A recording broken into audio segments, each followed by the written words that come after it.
the leaders that have the most anxiety in this business, anyone in this industry with the most anxiety has it because they're unintentional. One of the absolute scariest things that happens as an entrepreneur is when you have success and you don't know how you got there. It happened accidentally or unintentionally. I'm here with you a recording in this video here from a webinar, a training that I had with our group where we talk about some training that I got from John Maxwell, leadership coach, where he shares the 4 areas we can focus on being intentional in our life. One of the things that he shares in this is that so many of us have uphill goals and downhill habits. And the way that we can attack that is through intentionality. So he shares his top 4 areas of intentionality. One of those areas is around an environment for growth. And inside that, he shares the 4 key factors to consider to know whether you're in a growth environment or not. Check out the video. I trust you're going to love it. Share with me your biggest ahas and takeaways in the comments after the video. I'd love to hear what your takeaway is from this. If you love leadership stuff, go ahead and hit that subscribe button. We're going to be doing a lot more of this in the future. All right. So earlier this week, I made a post about intentional living, right? And one of the leaders that I follow, you've probably seen his books everywhere. It's like, if you've ever followed anything around leadership, you've heard of John Maxwell. Like, the guy's written at least 700 books on leadership. And it's always like the 21 laws, the 7 laws, the 19 laws, this, like, he's the epitome of list making for leadership. And if you've never had an opportunity to see him speak or go to an event that he's keynoting in or being a part of, you really need to go. Like, he's like the godfather of leadership. And so I was invited to a very kind of a small mastermind a few years back where he was one of the keynote speakers. So we were just in a room of about 30, 40 people. And this national powerhouse is here sharing and just pouring into us. And I couldn't write notes fast enough. And the topic that he was sharing with us that day was one I think that is really important right now. And it's probably one of the biggest lessons that I went through and learned over the last 2 years. And that's about intentional living, authentic living, and the power of habits. And so I'm going to share with you some of my notes and ahas. I'm going to encourage you to kind of take notes along the way. And I'd love to have a conversation as far as what you hear about it. And so he led off the conversation saying that if you really take notice, and like, the people that are winning at the highest level are also very good noticers. They're paying attention. They're looking at things. They see things. They can document. They can see patterns. They can see systems. And he said that one of the things that he's noticed in his career of leadership is that most people don't actually lead their life. They accept their life. And he said the difference between those that are winning versus those that are just accepting their life is intentionality. And he says intentionality is everything. And he says everything in our lives that's worthwhile is just uphill. Everything worthwhile is uphill. Relationships, business, dreams, it's all uphill. And no one accidentally goes uphill, right? If you're on a bicycle with no pedals, it doesn't go uphill. It's going to go downhill, right? And he says, no one studies accidental success. And anyone who succeeds accidentally, they're subject to never being able to repeat it. And that's the challenge that a lot of us have in this business. Oftentimes, our natural talent can get us to a certain point. And then you look up and you said, what just happened? How did I do it? And if you weren't actually intentional about it, you may never be able to create it or recreate it. And that's one of the biggest tragedies I see with a lot of agents who are resistant to coaching. They're resistant to learning. They're fixed mindset, right? And then you ask them, well, how did you do what you did last year? Oh, I don't know. People just came to me. Cool. How do you guarantee that happens again this year? I don't know. That's scary. And the agents who have the most anxiety in this business, the leaders that have the most anxiety in this business, anyone in this industry with the most anxiety has it because they're unintentional. They've got uphill goals and downhill habits. So he talks about this. This is the problem. Many of us have uphill goals and downhill habits. It's impossible to go uphill with downhill habits. So what are downhill habits? Downhill habits are no effort, no intentionality, and no discipline. I do what I want, it, when it feels good. And if we only ever operated on our emotion of when it felt good, we're really going to be hitting our goals about 5% of the time. Because how often, for those of you that are really, really winning, how many of you are really, really winning accidentally or only when you feel like it? That's the hard part. So he says that we have to do an autopsy on our success, because what got you here won't get you there, and there being anywhere uphill. If you just live an intentional life, everything else starts to begin and move the way it should. And so he shared 4 points and 4 strategies on intentional living. I'm going to share with you guys those 4 strategies. He says the first one is that be intentional in the area of your growth, your own growth. And he says the only guarantee that tomorrow will be better than where you are today is growth. You are either preparing or you are repairing. So you're either preparing for your future or you're repairing the things that happen to you. How many of you have those days where you're like, I had all these great intentions, all I did was put out fires? That's not intentional living. That's allowing somebody else's 80% to be your 20%. If we focus on our 20%, knowing that not all things are created equally, the rest of the world begins to come together. Even though there are fires that still have to be handled, there are things that are important, and yet they're not urgent. Without intentionality, without a clear goal, without a clear purpose, all things seem equal, and they're not. Intentional people have priority, and they execute according to their goals, their intentions, and their own purpose. So be in a growth environment. How can you tell that you're in a growth environment? There are 4 ways that you can tell that you're in a growth environment. Okay.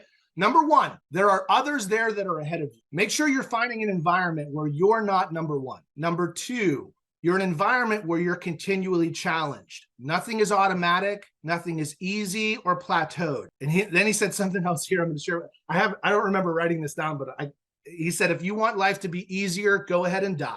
I was like, whoa, John Maxwell, easy, bro. He said, that's the only time life gets easier, when you die. Other than that, it's uphill if we're intentional. Number 3, go to places where the atmosphere is affirming, where the people and the caliber and the energy is affirming. And number 4, another key tell that you're in an environment of growth is you wake up excited. You wake up excited. If where you are or where you have to go to do what you got to do doesn't inspire you, doesn't excite you, you may want to ask yourself, have I outgrown my environment? And that environment are people, relationships, that you're not number 1, that you're continually challenged, where people are affirming you, and you wake up excited. The second key point to intentional living is he says you have to be intentional with your attitudes. You have to be intentional with your attitude. And if we take a look at our attitudes are simply a reflection of our feelings, and we don't always get to control our first thought, and thoughts become feelings. However, you do get to control how you respond and how you process that next thought. Our reaction is automatic. How we respond is a choice. Choose your attitudes. How do you make sure that you find yourself in a place where your attitude is powerful? Be around other people that see opportunities, not problem. Talk about ideas and not people. You're never going to find somebody doing better than you hating on you, ever. Number 3 is be intentional with your priorities. I alluded to this a little bit earlier. The people that are winning, they know what their priorities are. They're intentional about them. They attack them, and then they handle everything else. One of the things you'll find is that when you become intentional with your priorities, what was somebody else's emergency is not your problem all the time. And if you give it enough air, oftentimes it takes care of itself. And if it hasn't taken care of itself, it'll be there when you're ready. I promise. It'll be there when you're ready. We rarely lose opportunity when we're focusing on our priority. And then he says he has a rule of 5. And this goes into intention with priorities. He says, if I have a goal and I have the right tools and I stay focused, consistency compounds. I do the 5 every day, not all day. I made a post the other, I don't even remember writing this. And the post I did the other day talks about my 6. And in the post I talked about, what does it take? It takes 6, not 5, not 7, etc. And even Marcus was like, well, what's the 6? And I'll get to that one day. I'll share it with you guys in a little bit. But it's the 6. What do I do it? I just do the 6 every day, not all day. It's about consistency, not intensity. An intentional life is about consistency, not intensity. It's not one day in the gym for 5 hours. It's 5 days at the gym for an hour every week over the course of a year. And then lastly, he says, become intentional in your significance. When you're focused about success, success is about you. Significance is about everyone else. We were created to add value to others, period. If you want to live a big life, focusing on significance, which is about others, will get you there. So as I share with you this, what are some of the things that come to mind? What are some of the concepts that hit you that kind of resonated with you at the highest level? Or where's your biggest opportunity? I know some of you are still writing, but this will be the participatory part of the call.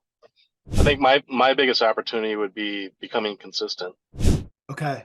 So what do you think is the biggest thing that gets in the way of consistency for you, Brian? For me, I would say I haven't really sat down to come up with like a set game plan or a schedule or I should be doing. You said you have your 6 things. I've read books. There's the resources out there. I just haven't sat down, written them down to have a game plan in order to be consistent every day, in order to do those things. Okay. I love that, right? So having an intentionality of what your 5 is.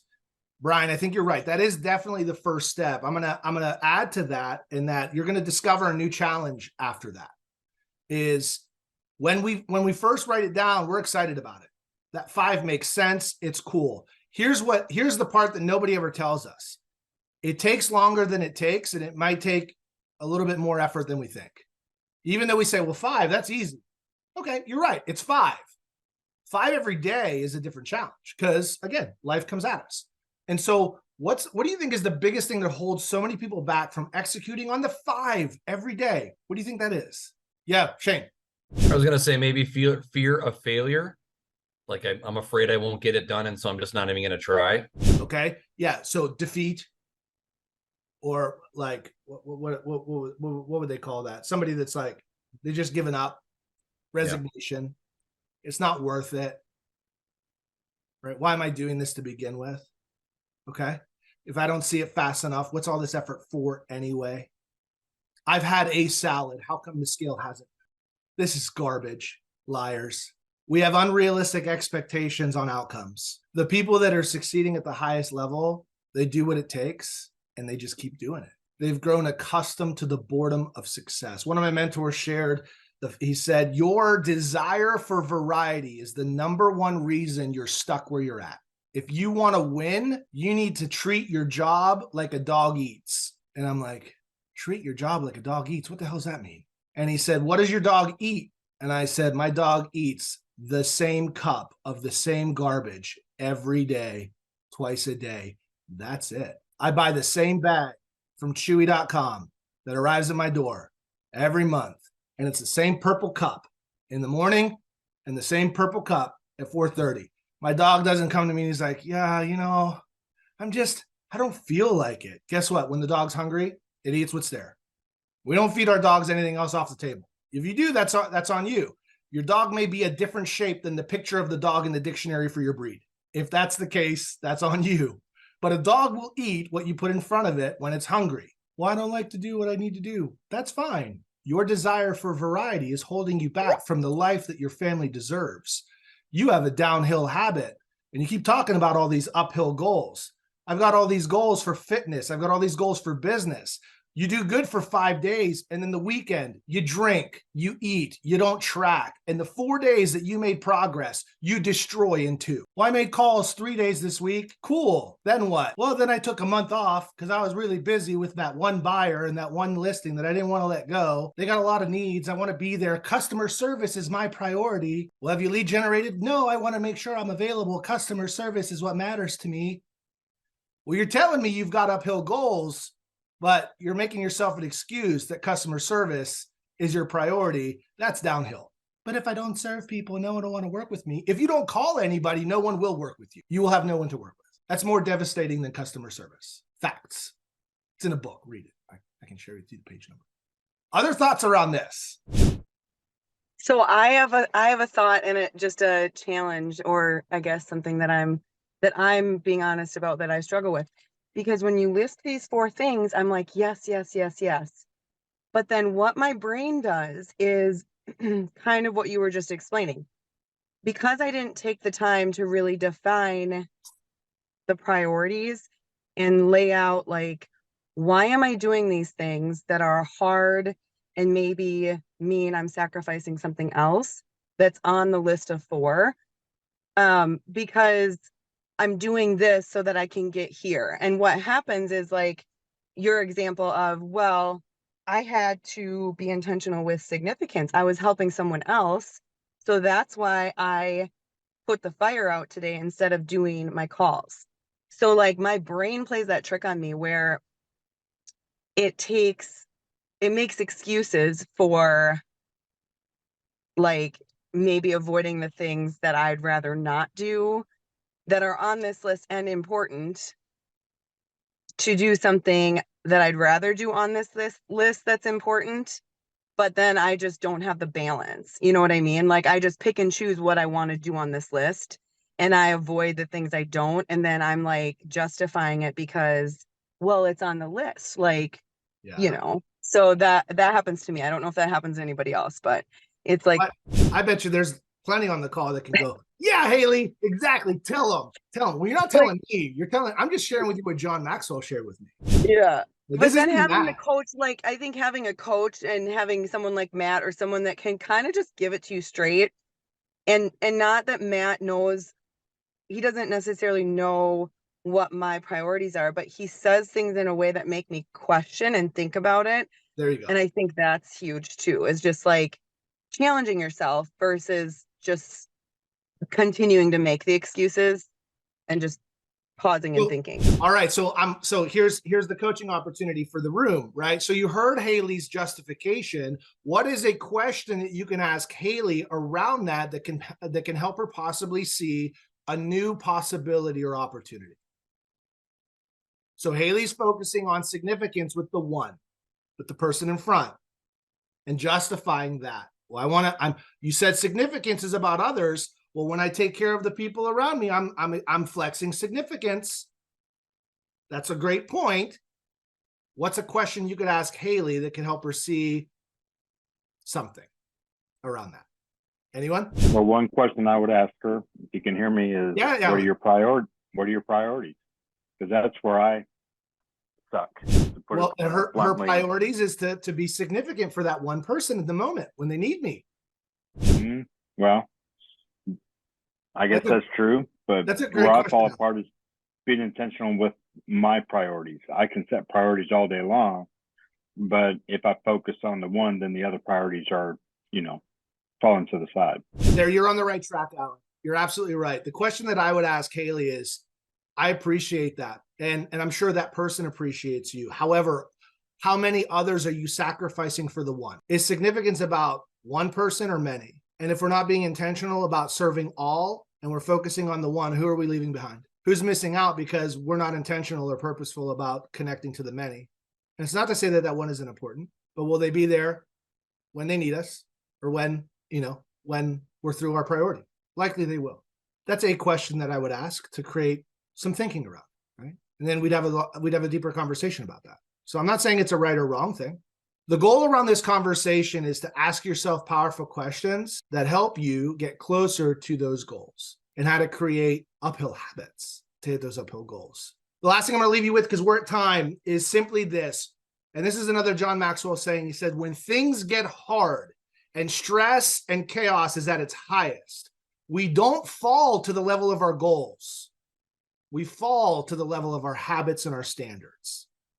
And so in order to make it through when things are chaotic and stressful, we've got to create powerful habits, because those are the things that are non-negotiable when chaos hits, when things are hard, when you're stressed to the max.